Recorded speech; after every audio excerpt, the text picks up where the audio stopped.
Oh, God. I don't know how long I was out for or what exactly happened, but the next thing I remembered was waking up in a hospital bed with a terrible migraine and aches and pains in places I didn't even realize I had. When I opened my eyes, the overhead fluorescent lights did nothing but aggravate my head more. I tried to shield it from penetrating my skull, but I had a difficult time moving my arm due to the IV and all the monitors attached to me. At the very least, I tried to sit up, but I couldn't bring myself to do so.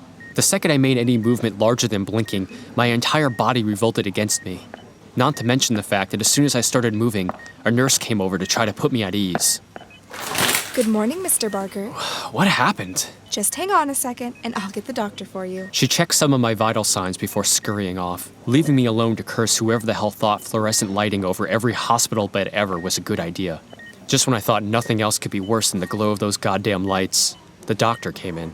Good morning. I'm Dr. Marsh, and I'll be checking you out today. How are we feeling? Bumps, bruises, pains? Like I was run over by a truck. Well, that would explain a lot, but you have significantly more mobility and consciousness than a victim of truck trauma. So let me guess. You don't know what happened, do you? I have no idea. How did I get here then? Well, you were brought in late last night around 3 a.m. when Mr. Sanderson found you in the middle of the road, lying next to what we can only assume was your car. You know, it was raining a lot last night. You weren't doing any rain dances or rituals out there, were ya? What? Never mind. So, what do you remember about last night? Honestly, not much. The rain, but the rest of it's a blur. Obviously that wasn't true, but I wasn't even sure what happened yet, so I opted to keep that to myself. For now, at least. Then let's check you out. Vitals look good. How about this? Does this hurt? Ow! Yes! How about this? Yes! Ow! And this? Okay, yes, quit it! I'm just making sure. Don't want you walking out of here with any major issues. Can you just tone it down a little bit, Doc? My head is killing me. You bet! Now, you just seem to be banged up a little bit. No major problems, no breaks, but maybe a slight concussion, which is causing that head pain. But your x-rays came back clear, and once you're feeling up to it, I think we can let you ramble on out of here. All right, great. Let's do that. Where's my stuff? Whoa, slow down there, little buddy. Now, your car, which is apparently mostly fine, was towed to the compound, but regardless, you really shouldn't be driving anywheres right about now. Just in case, do you have someone who can do a little pixie-upsy? Place you can stay? I can call my parents. I mean, I'm sure they wouldn't mind picking me up. Well, here's the rub on that one. When you came in, we got your identification from your wallet. Now, don't worry, we didn't take your credit cards or go through your personal stuff, but we got your name and gave your parents, let's see here, Mason and Olivia Barker, right?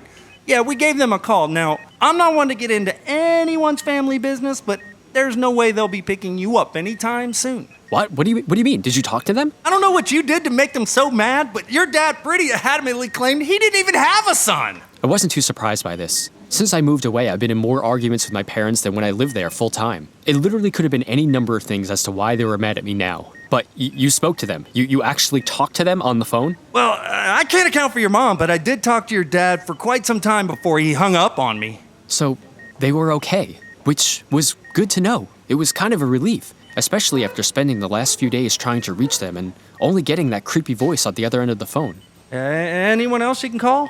No, not really, but that's fine. I can call a cab. Okay, great. Well, let me just finish up this paperwork and we'll send you on your way. Oh, nurse, can you bring Mr. Barker his things? The nurse came back in, holding a small bucket of my belongings. She checked them off a list as she handed them back to me. Wallet, keys, cell phone, envelope, pocket change. Thank you. Oh, hey, can you wait a second? Something missing? No, it's all here. It's just this envelope isn't mine. It was with your other items when you came in. It's definitely not mine. I don't even recognize the handwriting on it. I turned it over to show them.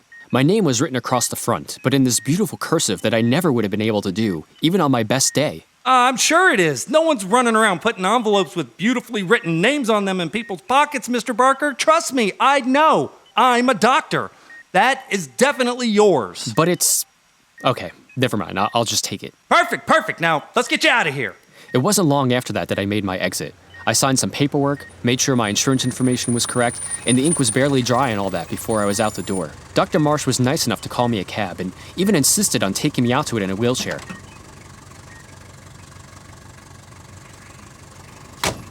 Thanks. Keep the change.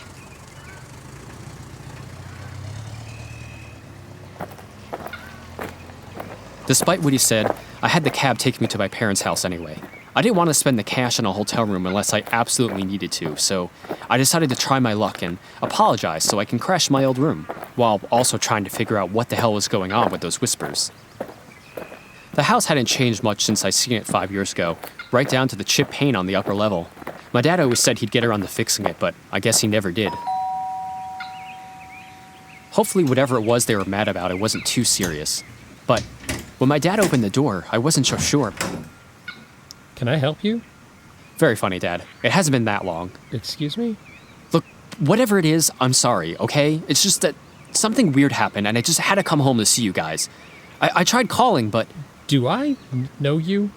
Really, Dad, come on. This isn't funny. I'm not your father, mister. I've never seen you before in my life.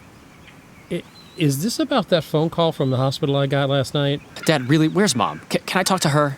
Excuse me, what did you say? My mother? Your wife, Olivia? Come on, there's no way that she agreed to you doing this. Don't you dare talk about my wife, you hear me? Oh, hey, Dad, calm down. It's not funny to come here and mess with an old man's heart. You and everyone else in this damn town knows that my wife has been missing for months. Wait, what? Mom's missing? Don't you dare come here and pretend it's some game. Pretending to be my son? I don't have a son. Wait, Dad, what the hell is going on here? Get out of here. Leave me alone before I call the police on you. Dad, seriously, what's going on? Where's Mom? I said get out of here before I... My dad stopped mid-sentence. His entire body became rigid and his eyes darkened to this soulless black color. But the worst part was what came out of his mouth next. Jonathan Barker. It was that voice. That goddamn voice coming out of my father's mouth. Dad? Your father is not here, Jonathan. We are all that remain for now.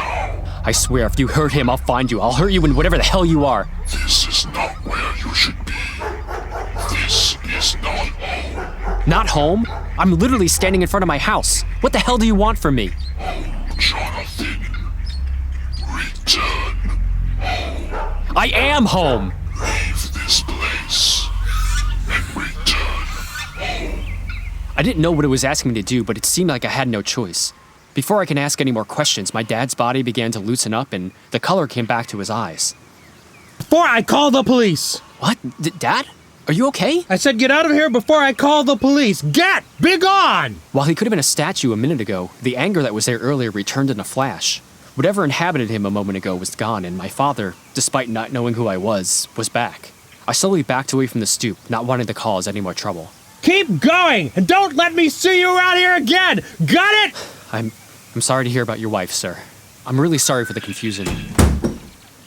I walked away, his gaze not leaving me until I was off the property and around the corner. I had no idea what was happening. My dad didn't remember me, my mother was apparently missing, and I had returned home, just like the boys had asked me to, but apparently my opinion of what home was greatly differed from theirs. I was at a complete loss. As I wandered the streets, I realized I only had one person I can turn to. The one person I can always count on when things got tough. The person who was always on my side, the one I could trust the most. I had to find my best friend. I had to find Buddy Nutters.